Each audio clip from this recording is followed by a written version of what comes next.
So I've mentioned this once and I'll say it again, but the Acolyte, as far as I see it, is indeed The Last Jedi 2.0 for two reasons. Leslye Headland used Rian Johnson's The Last Jedi as an inspiration to create a story, and number two, they are both bad creations under Lucasfilm and under Disney's wing about breaking lore, really creating a scenario where you have bad acting, bad directing, terrible execution by the way, and even cheap-looking sets at times in the Acolyte.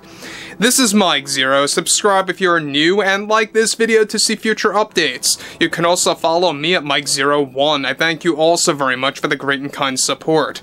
So we know that Leslye Headland has been getting very defensive as of late in, of course, the wake of the Acolyte finale dropping on Disney Plus a couple of weeks ago.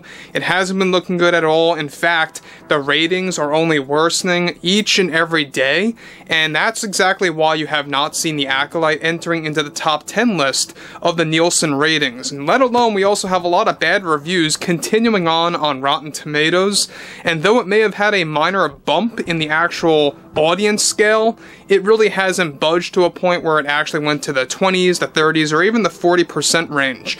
It's a very big failure for Lucasfilm, and that's exactly where it belongs to stay.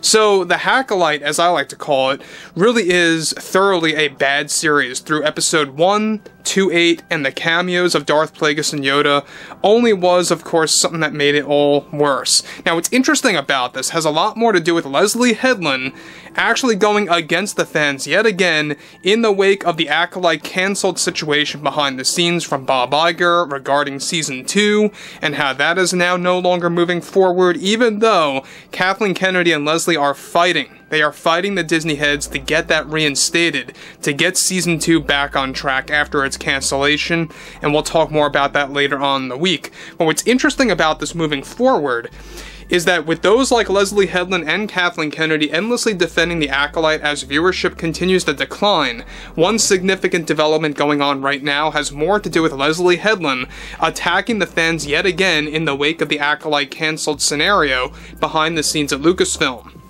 Headland delivered the following.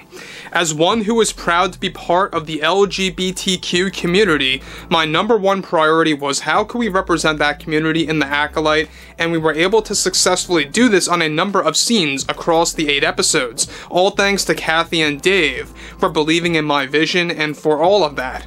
The problem that I have, and the thing that I find so insulting and offensive, is how we have a growing number of fans that come from that toxic side of the fandom, that really make it hard for those coming from the LGBTQ community to get involved in Star Wars, and it's the most rude response from fans I have seen in a very long time.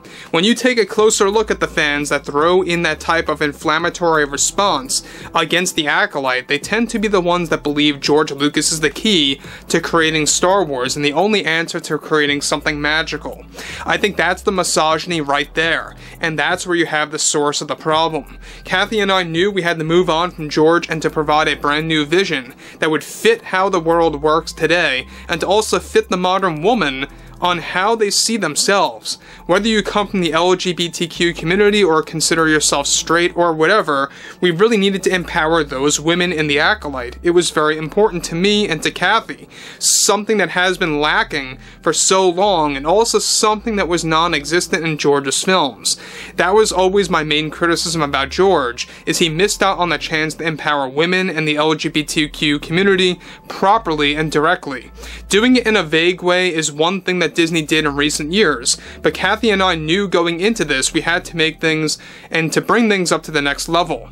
And about the Acolyte Season 2, I have nothing to say about that right now, absolutely nothing. Let's just say there is a ton of frustration happening with that there, and I will keep things at that point. But when you witness the toxic male demographic claiming that you are pushing a narrative, to be quite direct, they are the ones pushing a narrative. So guys, let me just stop here quick before I go, move on from what Leslye Headland is spewing once again. She is continuing to say that George Lucas failed to represent women properly in Star Wars, and how he failed to represent the LGBTQ community. Now, that seems like, obviously, that's her priority. That's all that matters to her, above proper storytelling, proper character development, and creating just flat-out pure entertainment.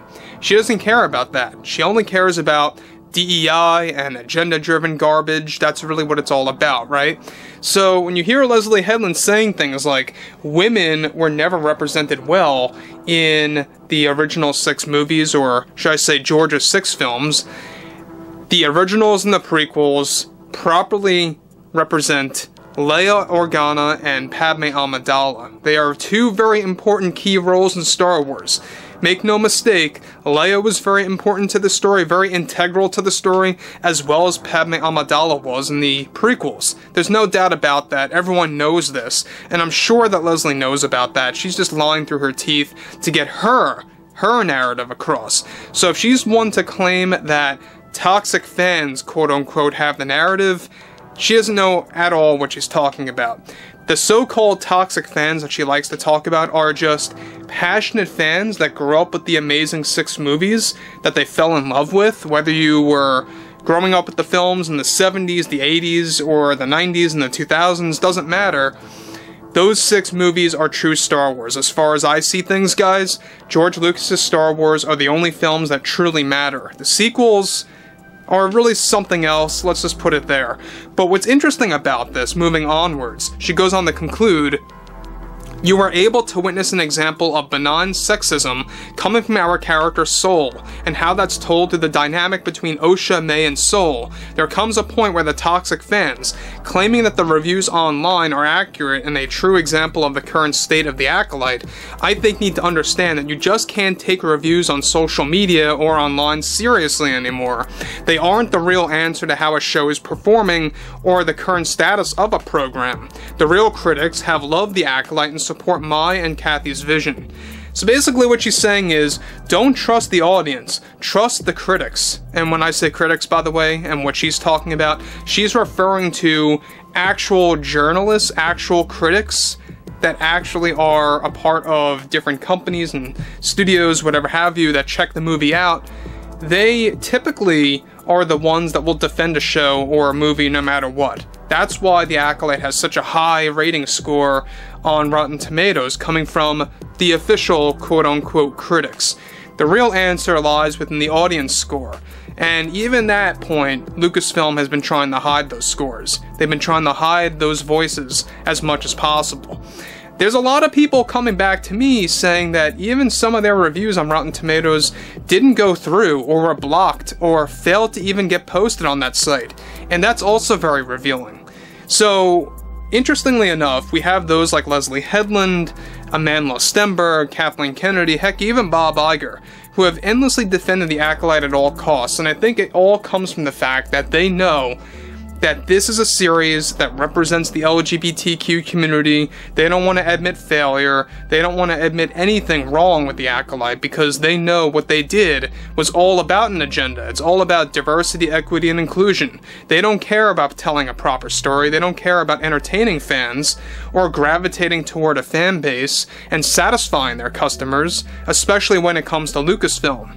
That's exactly why I keep saying Lucasfilm continues to fail. But anyway, let me know what you guys have to say about this below in the comments, and if you guys did enjoy the content for today, make sure to drop a thumbs up on this video to support the channel, and I will catch you guys later.